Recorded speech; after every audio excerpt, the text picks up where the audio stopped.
ನನ್ನ ತಪ್ಪು ಗೊತ್ತಾಗೋ ಹಾಗೆ ಮಾಡಿದೆ. ನನ್ನ ಗೆಲುವಿಗೆ ಕಾರಣ ಆದವ್ ನೀನು. ನನಗಿಷ್ಟು ಮಾಡಿರೋ ನಿನಗೆ ಕಷ್ಟ ಬಂದ್ರೆ ನಾನು ನೋಡ್ಕೊಳ್ಳಲ್ಲ ಅಂತೀನ?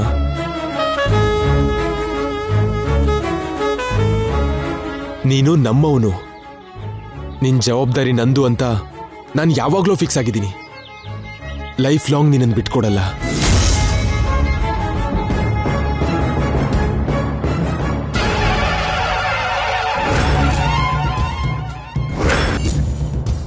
ನನ್ನನ್ನು ಬಿಟ್ಟು ನೀನಿದ್ರು, ನಿನ್ನನ್ನು ಬಿಟ್ಟು ನಾನಿರಲ್ಲ. ಬಾರೋ ಹೋಗೋಣ. ನಾನು ನಿನಗೆ ಸೇವೆ ಮಾಡ್ತೀನಿ, ನಿನ್ನನ್ನು ಹುಷಾರಾಗಿ ನೋಡ್ಕೋತೀನಿ. ಬಾ.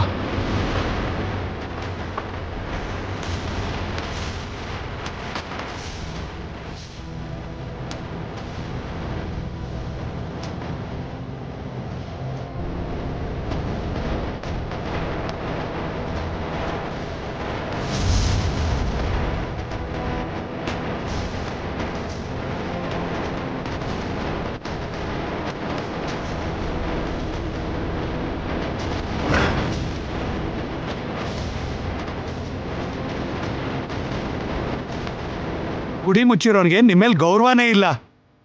ಊರನ್ನೇ ಸೋಲ್ಸಿರೋನ್ ಮೇಲೆ ನೀವು ಕರುಣೆ ತೋರಿಸ್ತಿದ್ದೀರಾ? ಏನು ಅರ್ಥನೇ ಆಗ್ತಿಲ್ಲ ಸ್ವಾಮಿ. ಗುಡಿನ ಮುಚ್ಚಿದವನೇ ಬಾಗಿಲು ತೆಗಿತಾನೆ, ಊರನ್ನ ಸೋಲ್ಸಿರೋರ್ನೇ ಗೆಲ್ಲಿಸ್ತಾನೆ. ಅಮ್ಮವರು ಕಾಲಿಟ್ಟಾಯ್ತಲ್ಲ, ಇನ್ನು ಮುಂದೆ ನಿಮಗೆ ಎಲ್ಲ ಅರ್ಥ ಆಗುತ್ತೆ.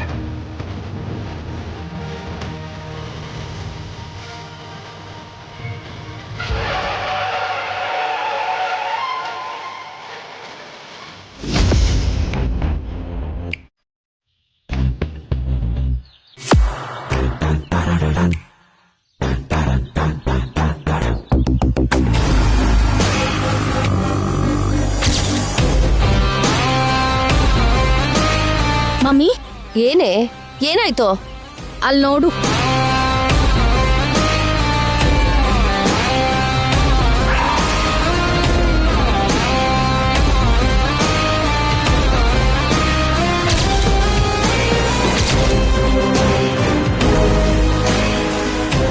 ನಿಂತ್ಕೋ ಜೈ. ಆ ದರಿದ್ರನ ಮತ್ತೆ ಯಾಕೆ ಮನೆಗೆ ಕರ್ಕೊಂಡ್ ಬಂದೆ? ಇವನ್ ದರಿದ್ರ ಅಲ್ಲ ಅತ್ತೆ, ನನ್ನ ಅದೃಷ್ಟ. ಅದೃಷ್ಟ ಅಲ್ಲ ಮಾವ, ಅವನ್ಗಾಗಿದ್ದು ಅಂಟ್ರೋಗ. ಯಾರು ಹೇಳಿದ್ದು? ಒಂದ್ ವೇಳೆ ಈ ರೋಗ ನಿನಗೆ ಬಂದಿದ್ರೆ ಅತ್ತೆ ನಿನ್ನ ಹೊರಗೆ ಬಿಟ್ಟು ಬರ್ತಿದ್ಲಾ? ಅಂದ್ರೆ ಅವನು ಸ್ವಪ್ನ ಒಂದೇನಾ ಜೈ? ಅವಳಿಗಿಂತ ಹೆಚ್ಚು ಅತ್ತೆ.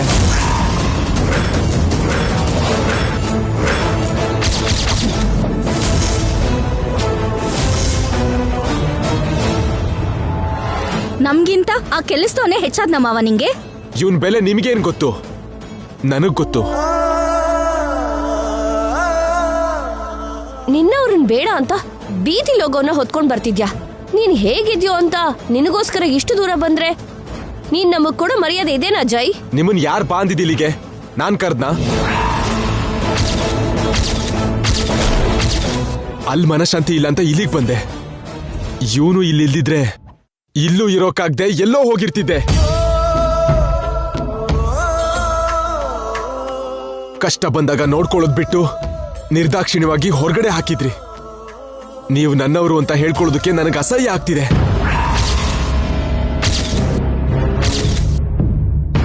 ರೋಗಿ ಅಂತ ಅಸಹ್ಯ ಪಡೋದ್ ಬಿಟ್ಟು ನಮ್ಗೆ ಅಂತಿದ್ಯಲ್ಲೋ. ಚಪ್ಲಿನ ಬೀದಿಲ್ ಬಿಡೋದ್ ಬಿಟ್ಟು ಮನೇಲಿ ಇಟ್ಕೋತಾರ ಯಾರಾದ್ರೂ? ಹೇಗಿರ್ತೀಯೋ ಈ ಮನೇಲಿ? ಇವನ್ ಚಪ್ಲಿ ಅಲ್ಲ ಅತ್ತೆ, ಇವನ್ ನನ್ನವನು. ಇವನ್ ಇಲ್ಲೇ ಇರ್ತಾನೆ. ಇವನ್ ಜೊತೆ ನಿಮಗಿರಕ್ ಇಷ್ಟ ಇಲ್ದಿದ್ರೆ ಹೊರಟೋಗಿ.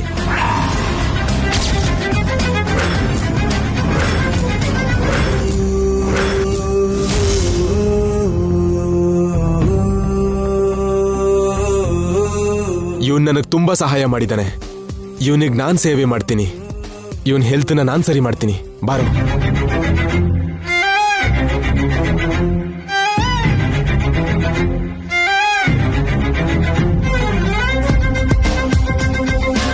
ಭೋಜೇಗೌಡನ ಕರ್ಕೊಂಡು ಬಂದು ತುಂಬಾ ಒಳ್ಳೆ ಕೆಲಸ ಮಾಡಿದ್ರಿ ಸರ್. ಇವನಿಗೆ ನಮ್ಮನ್ ಬಿಟ್ರೆ ಯಾರಿದಾರ ನಾಣಿ?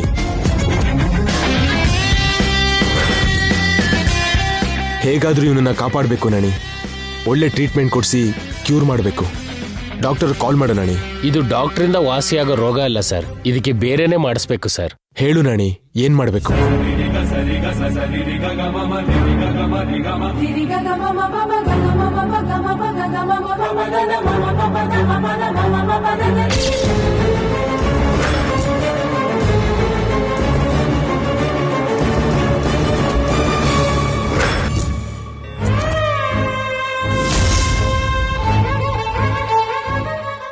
ಏನ್ ಮಮ್ಮಿ, ಆ ನಿತ್ಯ ಪ್ರಾಬ್ಲಮ್ ಹೋಯ್ತು ಅಂದ್ರೆ ಇವನ್ ಬಂದಿದ್ದಾನೆ, ಏನ್ ಮಾಡೋದು? ಜೀವನನ್ ಕೂಡ ತೊಲಗ್ಸೋಣ ಕಣೆ. ಮಾವ ಬಿಡಲ್ಲ ಅಂತನಲ್ಲ. ಭಾವ ಬಿಡಲ್ವೇ? ಭಾವನ್ನ ಅವನೇ ಬಿಡ್ತಾನೆ, ಅವನ ಪ್ರಾಣ ಬಿಡ್ತಾನೆ. ಹೇಗ್ ಮಮ್ಮಿ?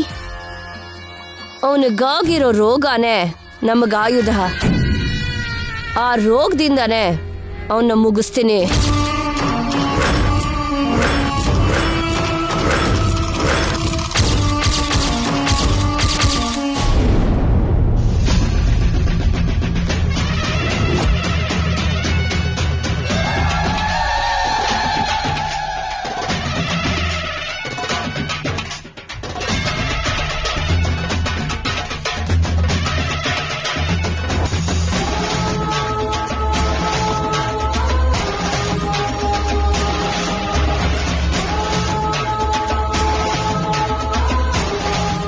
ಏನಮ್ಮ ನಿನ್ನ ಲೀಲೆ?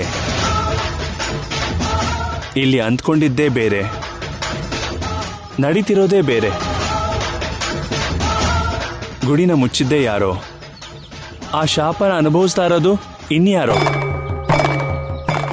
ಶಾಪ ಆ ಕುಟುಂಬಕ್ಕೆ, ಪಾಪ ಪುಣ್ಯ ತಿಳಿದಿರೋ ಆ ಹುಡುಗಿಗೆ ಹೀಗ್ಯಾಕಮ್ಮ? ಇದೇ ನ್ಯಾಯನಮ್ಮ? ಕಣ್ಣು ಮುಂದೆ ನಡೀತಾ ಇರೋದನ್ನ ತಡೆಯಕ್ಕಾಗ್ದಿರೋ ನಿಸ್ಸಹಾಯ ಸ್ಥಿತಿನ ನನಗೆ ನೀನು ಯಾಕೆ ಕೊಟ್ಟಿದ್ಯಮ್ಮ? ಪ್ರತಿ ವರ್ಷ ನಿನ್ನ ದರ್ಶನಕ್ಕೋಸ್ಕರ 100 ಮೈಲಿಯಿಂದ ಬಂದು ನಿನ್ನ ದಿವ್ಯ ದರ್ಶನನ ನಾವು ಪಡ್ಕೊಳ್ತಾ ಬಂದಿದ್ದೀವಿ. ಆದ್ರೆ ಈ ಸಲದ ದರ್ಶನ ಇಷ್ಟೊಂದು ಅಡೆತಡೆ ಕೊಡ್ತಾ ಬಂದಿದೆ. ಒಂದು ಹುಡುಗಿ ಜೀವನನೇ ಪಣವಾಗಿಡೋ ಹಾಗಾಗಿದೆ.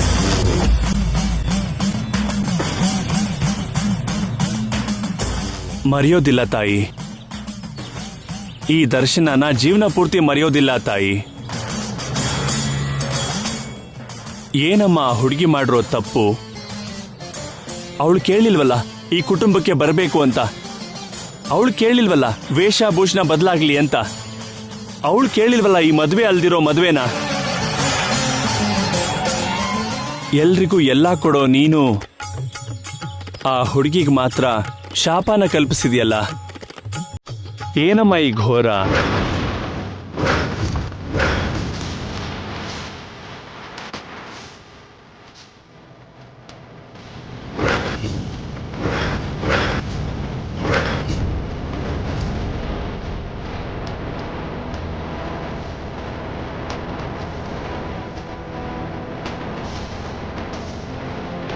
ವೈಶಾಖ ಮಾಸ ಶುಕ್ಲ ಪಕ್ಷ ಮೀನ ಲಗ್ನದ ದಿನ ದಶಮಿ ಶುಕ್ರವಾರ ಬೆಳಗ್ಗೆ 9:16 ಪುಷ್ಕರ ನವಂಶ ಮುಹೂರ್ತದಲ್ಲಿ ಗುಡಿ ಬಾಗಿಲು ತೆಗೆದುಕೊಳ್ಳುತ್ತೆ.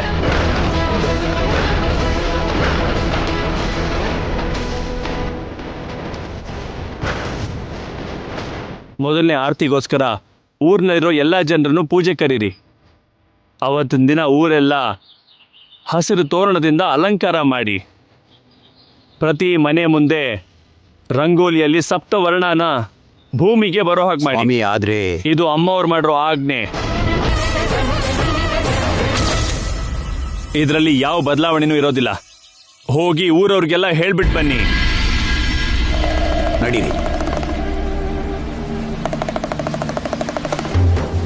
ದೇವಿಪುರಕ್ಕೆ ಚರಿತ್ರೆಯಲ್ಲೇ ಮರಿದಿರೋಂಥ ದಿನ ಇದಾಗುತ್ತೆ. ಹರ ಹರ ಮಹಾದೇವ ಶಂಭೋ ಶಂಕರ.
ಎಲ್ಲರ ಮನೆ ದೃಷ್ಟಿ ಬೊಂಬೆ ಹೊರಗಡೆ ಇರುತ್ತೆ. ನಮ್ಮ ಮನೆ ದರಿದ್ರ ನೋಡು, ಮನೆ ಒಳಗಡೆ ಇದೆ. ಏನ್ ಮಾಡೋದು? ದಾರಿಲಿ ಹೋಗೋ ದರಿದ್ರನ ತಂದು ಮನೇಲಿ ಇಟ್ಕೊಂಡಿದ್ದಾನೆ ನಿಮ್ ಭಾವ. ಕಾಲಿಗೆ ಹಾಕ್ಬೇಕಾಗಿದ್ದ ಚಪ್ಲಿನ ತಲೆ ಮೇಲೆ ಇಟ್ಕೊಂಡು ತಿರುಗ್ತಿದ್ದಾನೆ.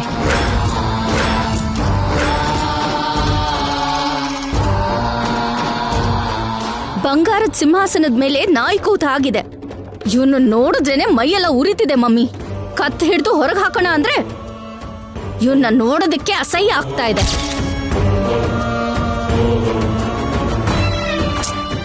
ನೀನ್ ಭಾವನ ಹತ್ರ ಬ್ಯಾಡ್ ಆಗೋದ್ ಬಿಟ್ರೆ ಇವನ್ನ ಕಳ್ಸಿ ಯೂಸ್ ಇಲ್ವೇ? ಆದ್ರೂ ಈ ಸಂಭ್ರಮ ಎಷ್ಟ್ ದಿನ ಬಿಡು. ನೀವ್ ನೋಡ್ತಾ ಇದ್ರೆ ಇವತ್ತೋ ನಾಳೆನೋ ಅನ್ನಿಸ್ತಾ ಇದೆ. ಕರೆಕ್ಟೇ ಮಮ್ಮಿ, ನಾವು ಕಳ್ಸಿದ್ರೆ ಮನೆ ಹೊರಗಿರ್ತಾನೆ. ಅದೇ 2 ದಿನ ಆದ್ರೆ ಒಂದೇ ಸಲ ಯಮಾನೆ ಬಂದು ಇವನನ್ನೇ ಕರ್ಕೊಂಡು ಹೋಗ್ತಾನೆ.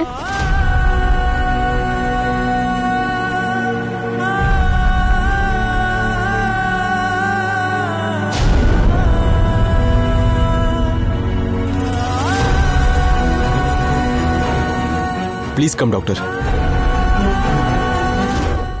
ಇವತ್ತಿವ್ನು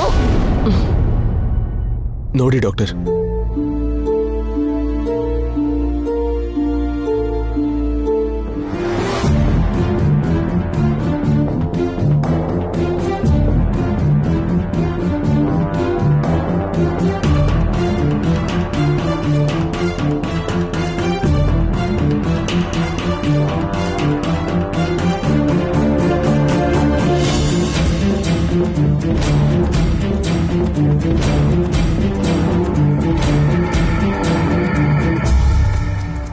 ಅಮ್ಮನೇ ಇದು. ಸಿಚುಯೇಷನ್ ಸ್ವಲ್ಪ ಕ್ರಿಟಿಕಲ್ಲೇ ಇದೆ. ಹಾಗಾದ್ರೆ ಸಿಟಿ ಕರ್ಕೊಂಡು ಹೋಗಿ ಯಾವ್ದಾದ್ರು ದೊಡ್ಡ ಆಸ್ಪತ್ರೆಗೆ ಸೇರ್ಸೋದು ಬೆಟರ್ ಅಲ್ವಾ? ಏನ್ ಮಾತಾಡ್ತಾ ಇದ್ದೀರಾ ನೀವು? ಅಮ್ಮ ಆಗಿರೋ ಪೇಷಂಟ್ನ ಊರಿನ ಗಡಿ ದಾಟ್ಸೋದು ಅಪಚಾರ. ಆ ಅಮ್ಮನ್ನ ನಂಬಿ ಅದೃಷ್ಟಕ್ಕೆ ಅದೇ ಕಡಿಮೆ ಆಗತ್ತೆ. ನಿಲ್ಲಿಸ್ರಿ. ನೀವು ಡಾಕ್ಟ್ರಾ ಇಲ್ಲ ಗುಡಿಲ್ ಪೂಜಾರಿನ? ಸೈನ್ಸ್ ಓದ್ಕೊಂಡು ಇಷ್ಟು ನಾನ್ ಸೆನ್ಸ್ ಆಗಿ ಮಾತಾಡ್ತಿರಲ್ಲ. ಗ್ರಹದ ಮೇಲೆ ರಾಕೆಟ್ ಕಳ್ಸೋ ಯುಗದಲ್ಲೂ ಕೂಡ ದೆವ್ವ ದೇವ್ರು ಅನ್ಕೊಂಡು ಏನು? Sorry sir, open heart surgery ಮಾಡೋ ಡಾಕ್ಟರ್ ಕೂಡ ನನ್ನ ಪ್ರಯತ್ನ ನಾನು ಮಾಡಿದೆ, ಇನ್ನು ಆ ದೇವ್ರ ದಯೆ ಅಂತ ದೇವ್ರ ಮೇಲೆ ಭಾರ ಹಾಕ್ತಾರೆ. ಆಕಾಶಕ್ಕೆ ರಾಕೆಟ್ ಕಳ್ಸೋ ಸೈಂಟಿಸ್ಟು ಕೂಡ ಆ ರಾಕೆಟ್ ಯಾವ ತೊಂದರೆನೂ ಆಗದೆ ಇರಲಿ ಅಂತ ಆ ಭಗವಂತನ ಹತ್ರ ಪ್ರಾರ್ಥನೆ ಮಾಡ್ತಾರೆ.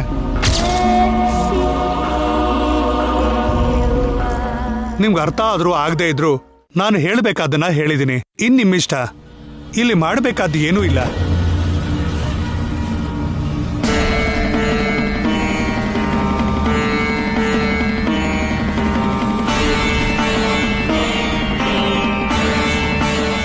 ಡಾಕ್ಟರ್ ಮಾತಲ್ಲೂ ನಿಜ ಇದೆ ಜೈ.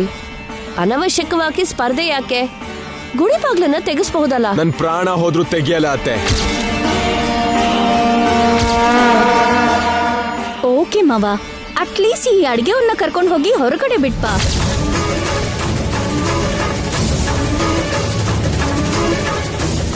ಹೌದು, ಇವ್ನ್ ಇಲ್ಲೇ ಹೋದ್ರೆ ಈ ಪಾಪ ಕೂಡ ನಮ್ಗೆ ಸುತ್ಕೊಳತ್ತೆ. ಅನಾಥ ಶವಕ್ಕೆ ಅಂತ್ಯಕ್ರಿಯೆ ಮಾಡೋಕೆ ನಾವೇನ್ ಮುನ್ಸಿಪಾಲಿಟಿ ಅವ್ರ ಅಲ್ವಲ್ಲ. ಶಟಪತ್ತೆ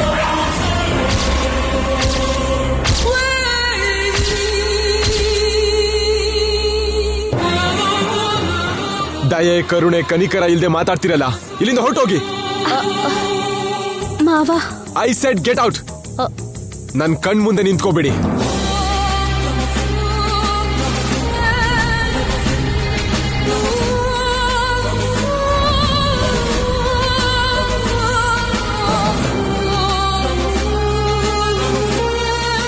ನೋವಾಗ್ತಿದೆ ನಾಣಿ.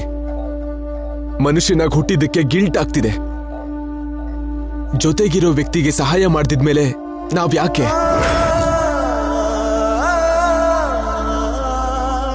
ದೇವರು ಅಂದ್ರೆ ಕಣ್ಣಿಗೆ ಕಾಣಿಸ್ದೇ ಇರೋನು ಅಂತ, ಅವನಿಗೆ ಎಷ್ಟೋ ಮಾಯೆ ಮಹಿಮೆ ಗೊತ್ತು ಅಂತ, ಅವನನ್ನ ಪೂಜಿಸಿದ್ರೆ ಒಳ್ಳೇದಾಗತ್ತೆ ಅಂತ, ಇಲ್ದಿದ್ರೆ ಕೆಟ್ಟದ್ ಮಾಡ್ತಾನೆ ಅಂತ ಈ ಜನರು ಯಾಕೆ ತಪ್ಪು ತಿಳ್ಕೊತಾ ಇದ್ದಾರೆ? ಭಕ್ತಿ ಅಂದ್ರೆ ಈ ಬಲಹೀನತೆನಾ?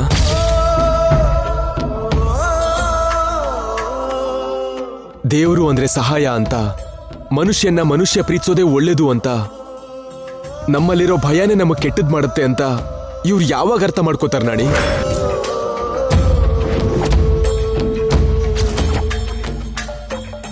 ದೇವತೆನ ಪೂಜಿಸೋದ್ರಿಂದ ಗುಡಿ ಬಾಗ್ಲು ತೆಗೆಯೋದ್ರಿಂದ ಒಳ್ಳೇದಾಗುತ್ತೆ ಅನ್ನೋದಾದ್ರೆ ಐ ಡೋಂಟ್ ಕೇರ್. ಅಂತ ಒಳ್ಳೇದ್ ನನಗೆ ಬೇಕಾಗಿಲ್ಲ. ಈ ಭೋಜ ನನಗೆ ಎಷ್ಟೋ ಹೆಲ್ಪ್ ಮಾಡಿದಾನೆ. ನನಗೆ ಇವನೇ ದೇವರು. ಇವನಿಗೋಸ್ಕರ ನಾನು ಏನ್ ಬೇಕಾದ್ರೂ ಮಾಡ್ತೀನಿ. ನನ್ನ ಪ್ರಾಣ ಕೊಟ್ಟಾದ್ರೂ ಸರಿ, ಇವನನ್ನು ಕಾಪಾಡ್ತೀನಿ.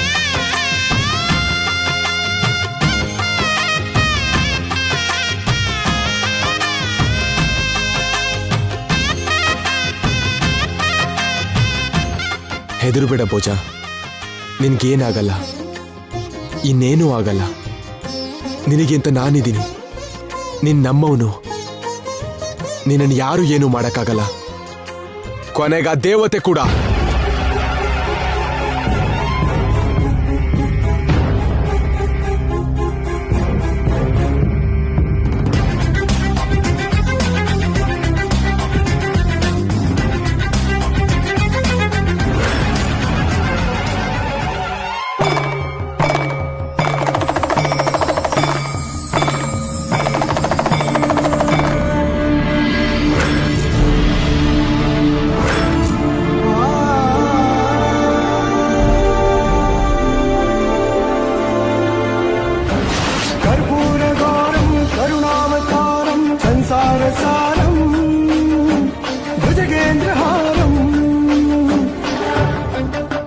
ಸಿದ್ಧ, ಯಜ್ಞಕ್ಕೆ ಎಲ್ಲ ತಯಾರಾಗಿದೆ ತಾನೆ?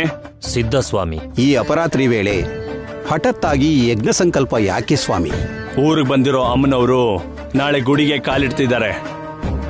ಆಕ್ರೋಶದಲ್ಲಿರೋ ಅಮ್ಮನ್ನ ಶಾಂತಿ ಮಾಡೋದಕ್ಕೇನೆ ಈ ಯಜ್ಞ.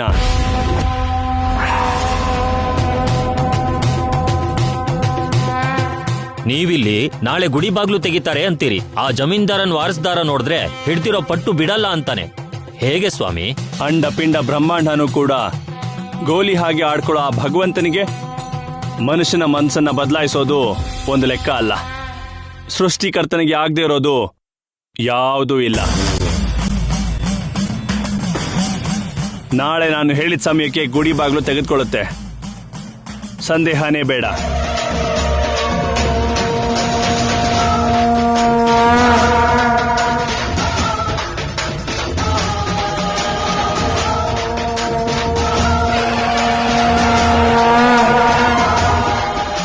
ಓಂ ದುರ್ಗಾದೇವಿಯೇ ನಮಃ.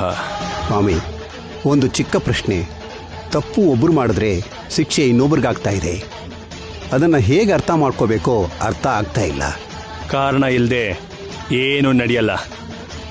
ಆ ವಂಶದಲ್ಲಿ ತಪ್ಪು ಮಾಡಿದ್ದು ಗಂಡಸು, ಶಿಕ್ಷೆ ಅನುಭವಿಸ್ತಿರೋದು ಹೆಣ್ಣು.